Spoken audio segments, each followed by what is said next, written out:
giọt dinh ô cái hình khô linh lệ khao hô ở tâm lắm ở xa về nâng lung đầy lắm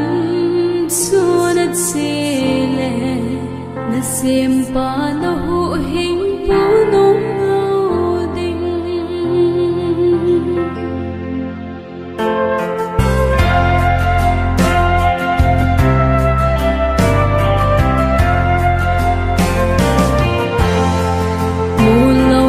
sao giọt dinh ô cái hình khô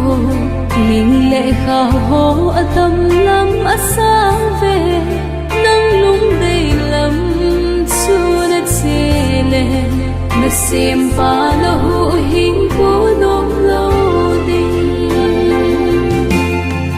mô lâu lắm sao Christian hình khô na bùi lên xưa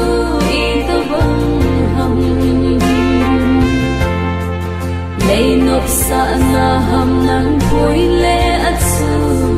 Giêsu bị bùi vang su ban gam at